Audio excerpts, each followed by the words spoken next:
자, 여기까지 잘 따라오셨나요? 국왕에서 드디어 저자인 마이클 샌델은 자신의 주장을 이야기하고 있습니다. 국왕, 우리는 서로에게 어떤 의무를 지는가? 충성심의 딜레마에서는요. 집단 책임과 공동체의 요구라는 주제에 대해 도덕적 개인주의와 중립적 국가를 주장하는 평등주의적 자유주의와 자유방임주의적 자유주의에 대해 살펴보고요. 인간의 자유를 인정하면서 공동체의 도덕적 중요성을 인정하는 공동체주의와 이를 위한 이론적 틀로서 이야기하는 존재로서의 인간을 살펴보겠습니다. 또한 도덕적 책임의 세 가지 범주인 자연적 의무, 자발적 의무, 그리고 연대 의무에 대해서도 살펴보겠습니다. 사과의 말을 하는 것은 결코 쉬운 일이 아닙니다. 하물며 한 나라를 대표해 공개적으로 사과의 말을 하기란 특히 어려운 일입니다. 최근 수십 년은 과거 역사의 부당행위를 공개적으로 사과하는 문제를 둘러싸고 고뇌에 찬 주장들이 빈발했던 시기였습니다. 2차 세계대전 때 자행된 만행과 관련하여 독일은 유대인 대학살에 대해 책임을 인정하고 생존자와 이스라엘에 수백억 달러 상당의 배상금을 지급하였습니다. 하지만 일본은 전쟁 때 저지른 만행을 사과하는 데 미온적입니다. 또 다른 사과 논란은 토착민에 대한 부당한 역사적 행위에 대한 것인데요. 호주에서는 호주 원주민에 대한 정부의 의무에 관해 격렬한 논쟁이 벌어졌으며 미국에서는 노예제 유산에 대한 사과 문제가 가장 크게 대두된 바 있습니다. 국가는 과거의 역사적 잘못을 사과해야 할까요? 이 질문에 답하기 위해서는 집단 책임과 공동체의 요구라는 다소 어려운 질문부터 생각해 볼 필요가 있습니다.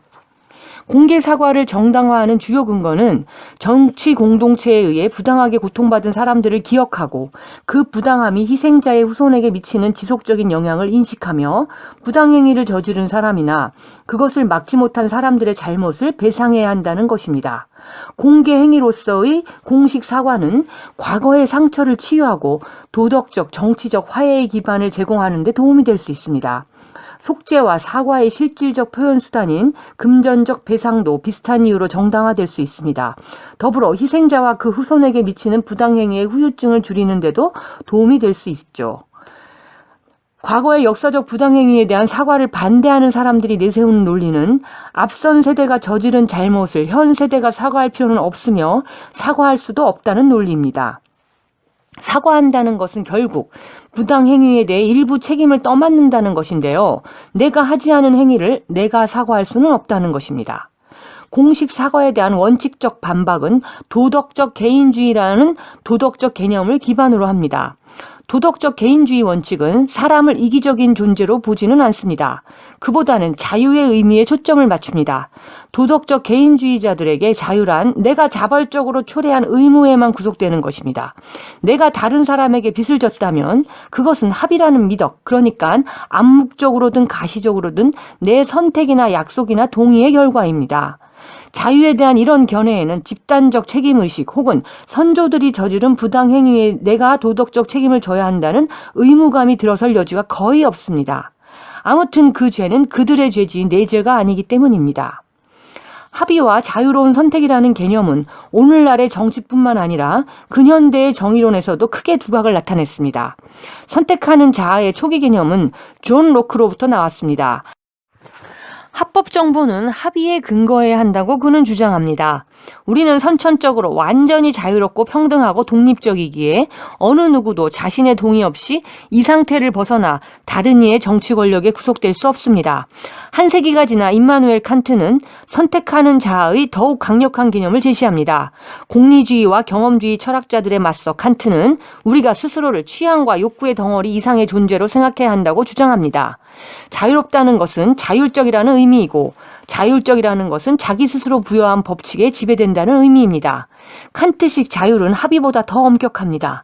내가 도덕법을 따른다고 하면 그것은 특정한 이해관계와 애착으로부터 물러나 순수 실천 이성을 따르는 사람으로 행동한다는 의미입니다. 20세기에는 존 롤스가 칸트의 자율적 자아 개념을 수용해 이를 기반으로 자신의 정의론을 이끌어냅니다. 칸트와 마찬가지로 롤스 역시 우리 선택에는 도덕적으로 임의의 요소들이 개입되는 경우가 많음을 발견했습니다. 따라서 자발적 합의에 따르는 사회를 원한다고 해도 실제 합의의 기초에서는 안 됩니다. 그보다는 우리의 특정한 이해관계와 이점이 사라진 무지의 장막 뒤에서 선택해야 할 경우 어떤 정의의 원칙이 동의하겠는지 물어야 합니다. 자율적 의지에 관한 칸트의 생각과 무지의 장막 뒤에서 이루어지는 가상적 합의라는 롤스의 생각에는 다음과 같은 공통점이 있습니다. 특정한 목적이나 애착에 구속되지 않는 도덕적 행위자를 생각한다는 점입니다. 칸트의 도덕법을 따르거나 롤스의 정의의 원칙을 선택한다면 이는 지금 세상에서 자신의 지위나 위치를 만든 역할이나 정체성을 고려하지 않는다는 의미입니다. 정의를 생각하는 데 있어서 만약 특정한 정체성을 배제해야 한다면 오늘날 독일인이 유대인 대학살을 배상할 특별한 책임이 있다거나 현세의 미국인이 노예제나 인종차별 정책의 잘못을 배상해야 할 특별한 책임이 있다고 주장하기 어렵습니다. 왜 그럴까요? 독일인이나 미국인이라는 정체성으로부터 떼어놓고 나를 자유롭고 독립된 자라고 생각한다면 그 같은 역사적 부당함을 배상해야 할 책임이 다른 사람보다 내게 더 있다고 말할 근거가 없기 때문입니다. 인간은 자유롭고 독립적인 자아라는 생각은 여러 세대에 걸친 집단적 책임이라는 문제에만 그치지 않고 훨씬 광범위하게 영향을 미칩니다. 도덕적 행위자라는 개념과 그 행동 방식은 정의에 대한 전반적인 생각에 중요한 영향을 미칩니다. 우리가 자유로운 선택권을 지닌 독립적 존재라는 개념은 권리를 규정하는 정의의 원칙이 특정 도덕이나 종교적 사고에 기반을 두어서는 안 된다는 생각을 지지합니다. 대신 좋은 삶을 규정하는 여러 시각들 사이에서 중립을 지키려고 노력해야 한다고 봅니다. 정부는 좋은 삶의 의미를 판단하지 말고 중립을 지켜야 한다고 생각한다면 고대의 정치 개념에서 벗어났다고 볼 수 있습니다. 아리스토텔레스가 생각하는 정치의 목적은 사람들에게 좋은 인격을 기르게 하고 좋은 시민이 되도록 하는 데 있습니다. 따라서 정의에 관한 논의는 좋은 삶에 관한 논의일 수밖에 없다고 생각했습니다. 칸트와 롤스는 좋은 삶에 대해 종교적으로든 세속적으로든 특정 개념을 강조하는 정의 이론은 자유와 어울리지 않는다고 생각합니다. 그런 이론은 타인의 가치를 강요함으로써 인간을 목표를 선택할 능력이 있는 자유롭고 독립적인 자아로 존중하지 않는 것입니다.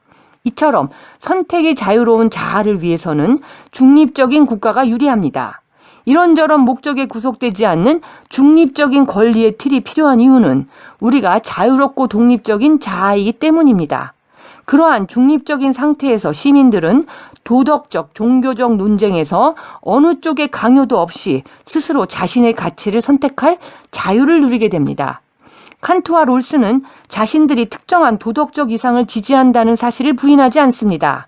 이들은 특정 선의 관념을 주장하면서 이로부터 권리를 도출하는 정의 이론을 비판합니다. 공리주의가 그런 이론 가운데 하나입니다. 공리주의는 쾌락 또는 복지 극대화를 선으로 간주하면서 어떤 권리의 체계가 그것을 이룰 수 있는지 묻습니다. 아리스토텔레스는 선에 관해 전혀 다른 이론을 제시합니다. 그가 말하는 선은 쾌락의 극대화가 아니라 인간의 본성을 실현하고 인간 고유의 능력을 개발하는 것입니다. 인간의 선관념을 미리 정해놓고 이를 기초로 추론한다는 면에서 아리스토텔레스의 추론은 목적론적입니다. 칸트와 롤스는 이러한 추론법을 거부했습니다. 두 사람은 권리가 선보다 앞선다고 생각합니다. 그들은 의무와 권리를 정하는 원칙이 좋은 삶에 대한 어떠한 특정 관념의 기초에서는 안 된다고 보았습니다. 권리가 선보다 앞선다는 주장에 대한 논쟁은 궁극적으로 인간의 자유의 의미에 관한 논쟁입니다. 칸트와 롤스가 아리스토텔레스의 목적론에 반대하는 이유는 우리가 스스로 선을 선택할 여지를 남겨두지 않기 때문입니다.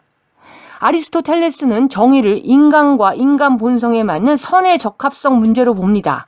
하지만 우리는 정의를 적합성이 아니라 선택의 문제로 보는 경향이 있습니다. 권리가 선에 앞선다는 롤스의 주장은 도덕적인 사람은 스스로 선택한 목적의 주체다라는 신념을 반영합니다.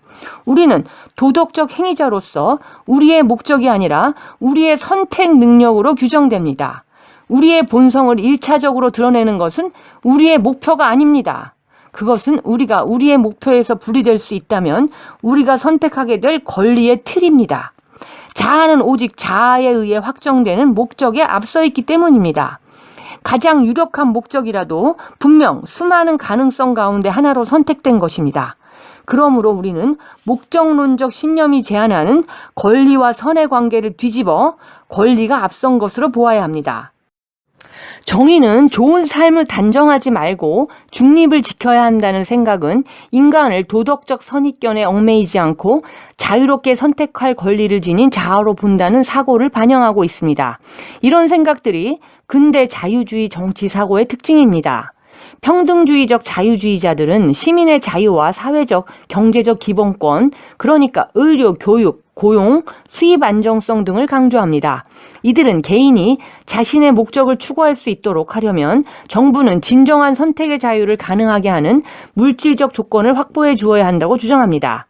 자유지상주의자들도 그들 나름대로 개인의 선택을 존중하는 중립국가를 주장합니다. 하지만 그러한 이상의 실현을 위해 어떤 정책이 필요한가에 관해서는 평등주의적 자유주의자들의 의견에 동의하지 않습니다. 복지제도를 비판하는 자유방임주의적 자유지상주의자들은 자유시장을 옹호하면서 사람들은 자신이 번 돈을 소유할 권리가 있다고 주장합니다. 자유지상주의자들이 볼 때 중립적인 국가는 시민의 자유와 사유재산권을 엄격히 보호하는 정부를 필요로 합니다. 이들은 복지제도가 자기 목적을 스스로 자유롭게 선택할 자유를 주지 않고 다른 사람의 선을 강요한다고 주장합니다. 평등주의자에게나 자유지상주의자에게나 중립을 지향하는 정의로는 큰 매력을 가집니다. 이런 정의로는 다원화된 사회에서 자주 나타나는 도덕적, 종교적 논쟁에 정치와 법이 휘말리지 않을 수 있다는 희망을 제시합니다. 그리고 이런 정의로는 대담한 자유의 관념을 표현하며 우리들 스스로 제약을 가하는 도덕적 의무의 이반자로만 묘사하기도 합니다. 저자는 지금까지 소개한 여러 철학적 주장과 씨름하면서 그 주장이 공적인 삶에 어떻게 적용되는지 지켜보았습니다. 그 결과 선택의 자유는 설사 공정한 조건에서 이루어지는 선택의 자유라 할지라도 정의로운 사회의 기초로는 충분하지 않다고 생각하게 되었습니다. 더욱이 중립적인 정의의 원칙을 찾으려는 시도는 엉뚱한 방향으로 가기 쉽습니다. 본질적인 도덕 문제를 다루지 않고 권리와 의무를 규정하는 것이 항상 가능한 것은 아닙니다. 설령 가능하다 해도 그것이 바람직하지는 않습니다. 자유주의자들이 생각하는 자유의 개념이 가진 약점은 그 호소력과 관련됩니다. 우리가 스스로를 자유롭고 독립적인 자아로 여긴다면, 또한 스스로 선택하지 않은 도덕에 구속되지 않는다고 생각한다면 우리가 공통적으로 인식하고 칭찬하기까지 하는 다양한 도덕적, 정치적 의무를 이해할 수 없습니다. 여기에는 연대와 충성의 의무, 역사적 기억과 종교적 신념에 관한 의무가 포함됩니다. 이는 우리의 정체성을 형성한 공동체와 전통으로부터 생겨난 도덕입니다. 우리가 스스로를 부담을 감수하는 자아로 여기지 않는 한, 즉 내가 정하지 않은 도덕적 요구까지 받아들일 자세를 취하지 않는 한 도덕 및 정치적 경험의 이러한 측면을 이해하고 받아들이기는 어렵습니다. 롤스의 정의론이 미국의 자유주의에 풍부한 철학적 영감을 제공한 지 10년이 지난 1980년대에 몇몇 비판자들이 자유로운 선택권을 지닌 앞서 설명한 부담을 감수하지 않는 자아라는 롤스의 이상에 도전합니다. 이들은 권리가 선보다 앞선다는 주장을 거부하면서 우리의 목적과 애착으로부터 벗어나 정의에 대해 추론하기란 불가능하다고 주장합니다. 이들은 현대 자유주의에 대한 공동체주의적 비판가로 알려졌습니다. 이들은 대부분 공동체주의자라는 호칭을 달가워하지 않습니다. 특정 공동체가 규정하는 것은 무엇이든 정의가 될 수 있다는 상대주의적 견해를 주장하는 듯 보이기 때문입니다. 하지만 이러한 우려는 한 가지 중요한 면을 시사합니다. 공동체가 주는 부담은 억압적일 수 있다는 생각입니다. 자유주의자들이 말하는 자유는 카스트나 계급, 신분이나 서열, 관습이나 전통, 타고난 지위로 사람들의 운명이 결정되도록 하는 정치론에 대한 해결책으로 발전했습니다. 그렇다면 공동체의 도덕적 중요성을 인정하면서 동시에 인간의 자유를 인정하는 것이 어떻게 가능할까요? 알래스테어 맥킨타이어는 이 문제에 매우 강력한 답을 제시합니다. 1981년에 저술한 덕의 상실이란 책을 통해 그는 우리가 도덕적 행위자로서 목적과 목표에 도달하는 방법을 설명합니다. 인간을 주의적으로 보는 시각의 대안으로 맥킨타이어는 서사라는 관념을 제시합니다. 인간은 이야기하는 존재입니다. 우리의 삶은 서사적 탐색과도 같습니다. 나는 무엇을 해야 하는가라는 물음에 답하려면 그 전에 나는 어떤 이야기의 일부인가에 답할 수 있어야 합니다. 맥킨타이어는 모든 삶의 서사에는 특정한 목적론적 성격이 있음을 발견하였습니다. 외적 권위가 부여한 고정된 목적이나 목표가 있다는 뜻이 아닙니다. 목적론과 예측 불가능성은 공존합니다.